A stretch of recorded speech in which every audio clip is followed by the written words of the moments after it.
আসসালামু আলাইকুম। ওয়ালাইকুম আসসালাম। ভালো আছেন ভাই? জি ভালো ভাই আছেন? কোথা থেকে আসলে? মালয়েশিয়া থেকে আসলাম। মালয়েশিয়া থেকে? জি। একবারে আসছেন নাকি ছুটিতে? ছুটিতে।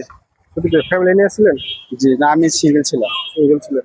আপনার আগামীতে আসছে আর কি। জি, জি, জি। তাতে কি কয়দিনকার ছুটি নিয়ে আসলেন? ৩ মাস। মালয়েশিয়া না? আপনার মালয়েশিয়া আচ্ছা আলহামদুলিল্লাহ মোটামুটি ভালো। তবে এখন অবৈধ লোককে সব ধরে ফেলতেছি। সব ধরে পাঠাই দিতেছে আর কি। জি, সব পাঠা এখন দিতেছি। নতুন যারা যাইতেছে তাদের জন্য কি বলবেন? নতুন তো এখন তো কলিং খুলে নাই। off কলিং আছে? খুলবে এরকম আশা আর কি। ও, এখন বর্তমানে আচ্ছা। অফ আছে আর কি। তাহলে কাগজপাতি মানে কেমন, যারা কি অবৈধ আছে তারা কি কাগজপাতি বানাইতে পারতেছে বা না সুযোগ আছে? এখন পারতেছে না, যদি হয়তো পারমিট দিতে পারে, পারমিট দিলে আর হয়তো কলিং দিবে, যে কোনো একটা করবে। যদি সুযোগ দিলে কাগজপত্র বানাইতে পারবে আর কি। এখন বর্তমানে কাগজপত্র বানানোর সুযোগ নাই। কাগজপাতি বানাইতে কত টাকা লাগতেছে?